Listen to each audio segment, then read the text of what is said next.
Today, I'm going to share with you excerpts from the testimony of a young Mapuche man. He was captured by the Argentine military during the conquest of the desert near a place that he calls where the Welsh are, Nga Calense, donde los Galeses. It is published in a book in Mapudungun, the indigenous Mapuche language, and in Spanish, so it may be familiar to the Argentine scholars here, but less so to others. I don't know whether you could see this, but it is massive, okay? The aim of this paper is twofold. Firstly, to share this unique memoir, which provides a very different perspective on a Wladfa, and secondly, to reflect on the politics of knowledge surrounding this and other archives. Sometime in the late 1870s or early 1880s, a young man called Cattrulav went on a journey to where the Welsh are with his older brother and two friends. He left his family and the wider extended group that his family lived with and took off on a young man's adventure. His brother had been before, and they were well equipped with the life skills necessary to traverse the wide open plains, mountains, and rivers of Patagonia. They took with them rhea feathers and guanaco skins to trade, as did many indigenous people of the region during this period. This is, I'm going to be giving you lots of quotes because there's a number of quotes with this, and they're all sort of on the screen. The people just live from ostriches, the people. The people could just live from guanacos. Ostriches exist, armadillos exist, and from this the people lived. The people had all kinds of animals. Then also the people did work for the Winca, European descendants. They gathered ostrich feathers, all kinds of things they gathered. They made leather mantles called waralka. That is what the people collected together. 3 or 4 waralka they took to the foreign Winca, the Welsh. That's what the people did. He adds, at the time when I grew up, I was just a young man. There was nothing bad in our land. In this way, I grew up. The various indigenous groups who lived in Patagonia interacted socially and traded together. And from 1866 onwards, the Welsh colony in the Troubled Valley became another touch point in this constellation of societies. Cattrulav remembered. And at that time, we always went to where the Welsh are. That is what the people did at that time. Us, we had no idea what was going to happen. Absolutely all of the people lived by their own rules. At that time, I did not know the Winca. One time, my brother said, let's go to the Winca, let's visit the Welsh. So we gathered ostrich feathers and leather mantles. We got it all together. We fattened up our horses to go and visit the Winca, Welsh. This is what the people did, the people that we are, did at that time. After a long journey, they arrived where the Welsh are, galloping towards the end because they were eager to arrive, and Cattrulav was excited. They camped near the settlement and his brother went to talk to the anonymous Welsh trader. Cattrulav says, it was the very first time that I'd seen a Winca, and I didn't even know how to speak the Winca language at that time. And in this way, I entered where the Welsh are. In this place, we were hosted. In this way, we passed over our ostrich feathers that night. That is how we did it on that occasion. But the Welshman knew that the Argentine military were close by. We ought to buy, quickly, quickly. The soldiers are coming. That is what my friend is saying now, said the brother then. They spoke together, that Winca and my brother. We watched, but we didn't understand one jot of the way that he was talking to the Winca. So we will just be here for 3 days. In just 3 days, we must go. This is what he said to him. That is the way it is. You must go. If they discover that you are here, it will be my fault if they imprisoned you, and they could also imprison me. This Winca said to me. This is what my brother said at that time. They made their trades, purchasing all kinds of clothes. We looked for chiripas, mantles, shirts, pants, knives, as well as liquor, and then they went to say goodbye to the Welsh trader. He gave them gifts. For each one, he gave us a bombacha, shirt, pants, and also cigarettes. So, I think maybe I have a... So, we have to go, my good man, said the trader. Sorry. We have to go, my good man, said the trader. When we come back, one day, when we get here, when we return, we will meet again, anyway. It's not surprising that both the Welshman and Catrulav's brother were concerned about the soldiers, given what was happening to the north. Catrulav describes the time before the soldiers came with longing and a bitter nostalgia for innocent security. We lived as if nothing troubled us. Happily we went around our place. We always played. We had horses and we galloped, we ran and ran with the horses. We didn't know about anything bad, us, in our place. That is how I grew up. Then we heard about the misfortunes this time. They punished Namunkura's people, the people of Kaupu, like dogs, they said at that time. They keep on killing his people, his young Kona, they said at that time about Namunkura's people. They threw him out, they stripped him away and stole his lands, they said at that time. We listened, we did. And I believed that nothing would happen to me. That's how it was. I didn't think anything of it, not at all. I had everything. I had horses. I didn't lack for anything. My father was alive at that time. My mother, my brothers, my sisters, all were alive at that time. Something is going to happen, they said at that time in our place. Slowly, after a good long time, the soldiers entered our lands. At first, they arrived in Patagones. The Winca grabbed hold of anyone who arrived there. This is what happened to the people of our lands. That's how the problems started. These problems were the conquest of the desert. This was a military operation driven by the Argentine state beginning in 1878 and arriving in the Chubut Valley in the early 1880s. It swept down from the north and east, capturing land and rounding up people into internment camps and killing all those who took up arms against the army. Catrulav witnessed this brutality. On their return journey from where the Welsh are, his party of young men met a famous indigenous leader called Saiweke and his large group of followers. There was much talk about the arrival of the military in Mansana Mapu to the north. It was now a fact that the Winca military are invading at this time. Once the Winca are well established, that will be when they are going to imprison Saiweke. If you don't present yourself, we're going to make a malon, an invasive war, on you. If you present yourself, then we won't do anything, my friend. These were the Winca's threats. This is the message that the Kuruwinka, the go-between, brought again and again. At this time, I knew everything. What are they going to do to us, the people? People said to one another. After a while, the soldiers are leaving in the direction of where the Welsh are. The soldiers will also arrive where the Welsh are. So what can I do? Said Saiweke at that time. The soldiers are coming from all directions to imprison me. While he wasn't captured then, eventually Catrulav became entangled in the military snare. After returning home for a while, he and his brother-in-law, Kalpian, went once more to where the Welsh are in the company of two famous indigenous Mapuche leaders who had been displaced from their lands and were traveling together, Foyel and Incayal. Catrulav recalls, "The people are going to present themselves," they said at that time. "I'm going to present myself where the Welsh are because I'm a person of the south. So I'm going to present myself in the place of the Wulu Mapu," said Foyel and Incayal. Presenting oneself was an established way of meeting formally and making or remaking contact between disparate groups of indigenous people. This time it seems to have been engineered by the Kuruwinka, go-betweens, and to the advantage of the Argentine army. After many journeys and events, they all arrive where the Welsh are, and Catrulav and Kalpian tag along with Incayal's people.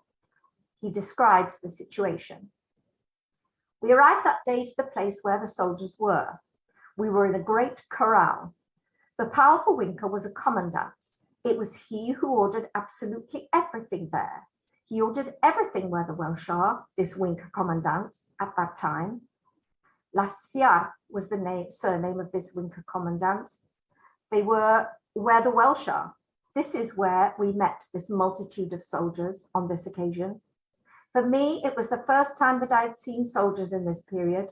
Honestly, I'd never seen soldiers before up to that point in my life. So it was the first time that I saw soldiers. A couple of weeks went by. People were ordered to gather their horses together and hand them over, and raciones, food and goods, were given out to Foyel and Incael's people. Eventually, Foyel and Incael had a meeting with the commandant, who promised that when they leave, they are free to go and will have raciones. Catrulav explained what happened next. So it was that Foyel and Incael were saying, "We will go in the morning, my friends. They have everything to give us, my beloved people, all kinds of things so that we can live, and they will continue to give us." This is what Foyel and Incael's captains were saying to us. "Wake up," they said to us the next morning. So we woke up with a start and sat up. "But what is happening?" we said to each other at that moment. Then, "Take your clothes off, everything. Hand in your knives, your boleadoras, all of your things, everything that we have given you, everything. Bring them here quickly." This is what they said to everyone there. "You are all surrounded by soldiers." That is what they said in the morning. So when we got up, the soldiers were all around. Absolutely all of them were armed. Foyel and Incael were imprisoned in the corral. This is how we lived where the Welsh are. In this way, they imprisoned poor Foyel. So when they did this to us, we all picked up our things. The soldiers were herding us like animals. Then, when we went to the corral, we left our things in the corral. They had us grouped in a circle. We were now all prisoners. 4 soldiers were guarding us. We were all crouching inside the corral. In that place, they had us all tied up that day. This was supposed to be the day that we returned to our land. That was the time. With this sort of trick, they captured Foyel and Incael. We truly couldn't talk because we were very afraid of the winker. If you talk, we will kill you. You must not talk." This is what they say, our translator told us, when they tied us up that time in where the Welsh are.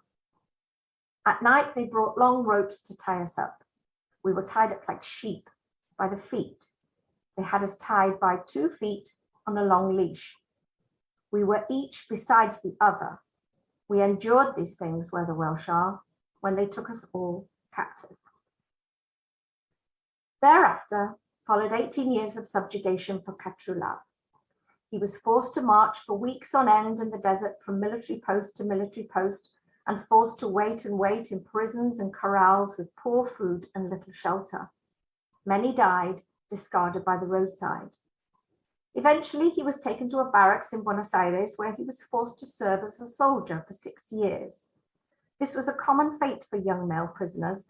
Others were sent to the cane plantations and refineries in the north, while women and children were sent as servants to the middle class in Buenos Aires. Communities and families were torn apart, societies decimated, the social system smashed, and the original people of Patagonia set to work for the new nation state of Argentina. Yet Catrulav survived and created a family, as this photograph, dated 1900 to 1907, on the front of the book that contains his memoir attests. In the face of state brutality, indigenous survival, endurance and rebuilding constitutes a powerful form of resistance, and in recent years has transformed into political activism, social regeneration, and the assertion of rights. As you can tell, I enjoy allowing the protagonists of the archive speak for themselves by sharing long quotations. For me, this is what makes history compelling, and the voices of others brings it closer and humanizes the past.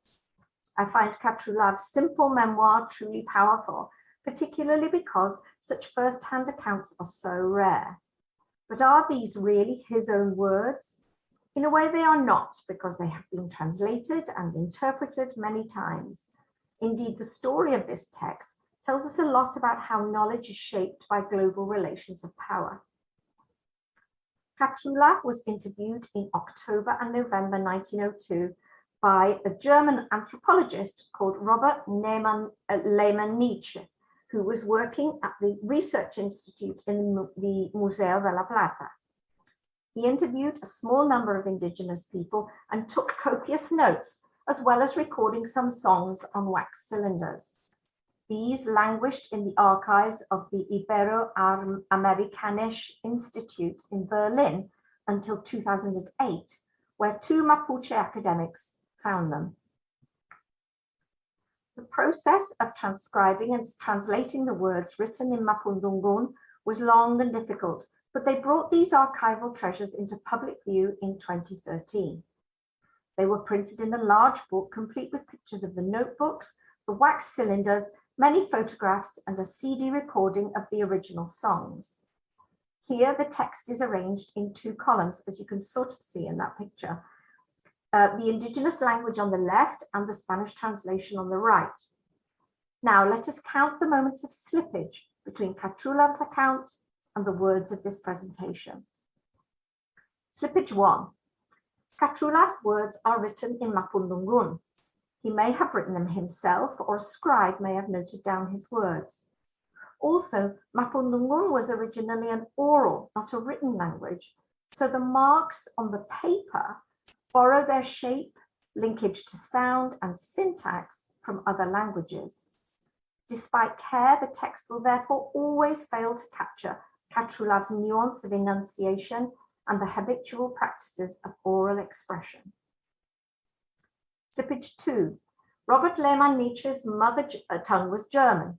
While he seems to have understood Mapudungun and was fluent in Spanish, one wonders how his Prussian German tongue shaped the archive. More than that, his powerful position as a white, male, educated European meant that he could choose to commission, discard, or keep items in the archive, to silence or make speak the indigenous people who had survived the conquest of the desert. Slippage 3. Margarita Caño Yanquinao and Gabriel Pozo-Menares transcribed and then translated the written archive and the much degraded wax cylinder recordings into Spanish. Sometimes the meaning wasn't clear, so they consulted other Mapuche speakers to help derive meanings from blurred sounds or faint pencil marks. A further layer of distance was necessary in order to make the script legible to a Spanish-speaking audience when the researchers adapted the original script to the Spanish alphabet. Even though they carefully note the changes, and there is no doubting the integrity of their work, once more, Catrulav's words must be adapted to fit the dominant script. Slippage 4. I have translated the Spanish text into English, both in my head as a reader and on the page that I read now, in order to convey Catrulav's experiences to you. While I'm not a trained translator, my fairly fluent Spanish language skills, plus my deep knowledge of Argentine history and a sensibility which approaches the text with the dignity it merits, all this makes me reasonably well placed to translate this text, at least for the purposes of this. For, as anyone who has tried it knows, translation is not just a question of transposing words, but of interpreting meaning, which sometimes requires intuition. It felt important to me to translate quite literally in order to try and catch the cadences of repetition. I did not want to polish the story. Yet each of these moments of slippage has probably created a shift or loss of meaning. Catrulav's words, his experiences and views in the text become more and more distanced from the original ideas and recollections in his mind. Yet it remains compelling and important. What about the Welsh archive then? In contrast, this archive is largely written by the protagonists themselves, using their own language, Welsh or English, and their own cadences, expressions, and linguistic habits. The writer of thoughts and the conveyor of memories was in charge of his, and I mean his, own interpretation. Given that the Welsh-speaking preachers who make up the bulk of the archive's authors also knew English, they were able to retain some control over translation into the dominant tongue. This lies in stark contrast to Catrulav, who had little control over the annotation of his memories and their subsequent journey to Berlin. Indeed, even though Katrulav and the anthropologist were on good terms and corresponded together, the interviews were conducted under coercive conditions. Lehmann Nietzsche was backed by the power of a state which had just stripped Katrulav of his homeland, society, and way of life. So, while my role as a reader and writer always intervenes in the process of selecting material from the Welsh archives, I can get much closer to their voices than I can to those of the indigenous. Moreover, colonialism and racial thinking actively skew practices in the archive. The words of Welsh settlers in Patagonia were celebrated at the time in newspapers and lecture tours. They spoke without fear, and as middle-class male preachers, they expected to be heard. Their work is cherished in the National Library, conserved, monitored, kept cool and dry, and today their words are often digitized and accessible. By contrast, the indigenous archive in Argentina has not until recently been curated with care.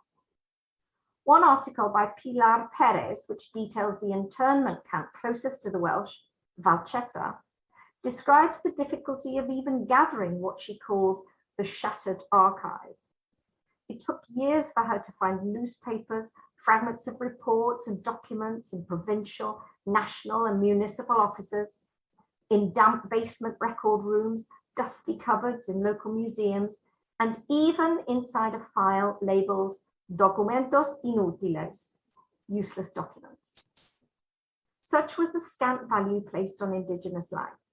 Indeed, Perez argues that this carelessness and chaos was actually a bureaucratic technique which purposefully legitimated the state's disdain for indigenous life. The attitude of the Argentine state reflects a colonialist and racialized mindset common throughout the world at this time, a mindset which celebrated European understandings of the world and mimicked its actions and aspired to European status. This global context also shaped the Welsh archive too, and it's surprising how many sources were written in English rather than Welsh. Llwyd ap Iwan, for example, wrote both daily diaries and longer journals in English, only occasionally sliding into Welsh. He had trained as a surveyor in an English university and thus conducted his daily work and public life in English. The 19th century Welsh archive also betrays other inequalities too. Almost half of the settlers were women, but they left behind not one contemporary source from those early days of the settlement to tell of their anxieties, struggles, and joys. What extraordinary insight might we gain from someone like Rachel Jenkins, who both lost a child and gave birth in the middle of the Atlantic? Nor do we hear the voices of many working class men who arrived on the Mimosa. Rather, stories are recounted by the middle class men who had the time, skills, and confidence to put pen to paper and convey their impressions of a Wlad. There is one final contrast to note between the Welsh and indigenous archive. As an oral culture, Mapuche history is often told differently to the written archive that Western scholars are accustomed to use. Both facts and sensations are conveyed, a process which entails collaboration. That is, telling history is understood not as a one-way instructive exercise, but as the collective sharing of a common story. Ana Ramos has done some perceptive work on people's recollections of the conquest of the desert, a form of narration called Neutram. Ramos explains the validity and performative force of these painful experiences are embodied by narrators and the audience through silences or what is being presupposed or implied. This suggests that Kachulav's history is a vehicle for a collective oral and oral experience in which the look of the eye, the sorrowful expression, the fond smile, the pregnant pause plays as much of a role as the words spoken. It is through the weight of silence that the unspoken horrors are communicated, that history is told to the next generation. All of this is not available to us as Western scholars. On first reading this text, I found myself searching for adjectives, for explanations and descriptions. I found the script quite dry and repetitive. It does not tap into my experience. Western scholars like me read these words and ask ourselves, is that all he has to say? Yet for Cattrúlav, we were tied up like sheep, says it all. Engaging with the text requires an act of empathy and humility then, but it is still barely intelligible to us at the deepest levels, no matter how careful our translation. So what can we learn about Olava, where the Welsh are, from this text? Firstly, Cattrúlav's testimony starts our thinking about Welsh Patagonia from a fresh perspective. It decenters the Welsh from the story and locates Olava from the within the wider context of violence and nation building in Argentina. It reminds us that the Welsh feat did not take place in a geopolitical vacuum, but was shaped by a context of global migration, imperialism, and vicious racial hierarchies. The Welsh did not engage in the violent stealing of indigenous land, but they were caught up in wider processes that did, and the creation of their settlement played a vanguard role in that project. This is not to condemn Olava, but to place it fully in its context.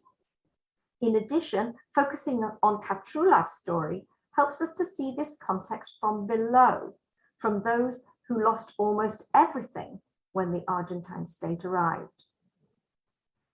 Secondly, Cattrúlav's testimony humanizes this group that we call the indigenous, Obrodor, an act which has big political consequences.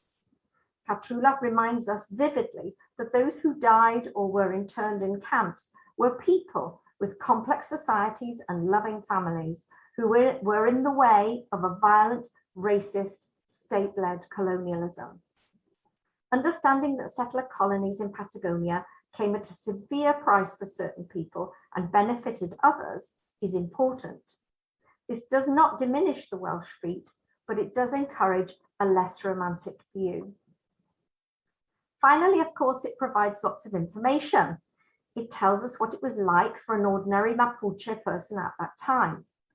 The existing indigenous voices that we have in the archive are formal letters from indigenous leaders. Cattrúlav is not a leader and just tells us what it was like to live and hunt, to go to the Welsh, and to be conquered. Moreover, this is a personal testimony, replete with emotion, not a formal letter crafted strategically. The testimony also confirmed what was already suspected, that the Welsh were seen as a peaceful and useful trading post in the indigenous economy. But it is also clear that for an ordinary indigenous person, where the Welsh are is a sort of general place where the Welsh people do not have names. Far more important to Cattrúlav is that where the Welsh are is a site of social catastrophe. It also adds many fresh questions. Where was the corral? Was it the camp at Valcheta? But that's 360 kilometers north of the Chubut Valley. Or were they held initially in a camp near the Welsh settlement? And if so, why does this experience not feature in the Welsh archive? I hope that those of you listening who are knowledgeable can help me to answer these questions, and I look forward to your comments and questions. Muchas gracias.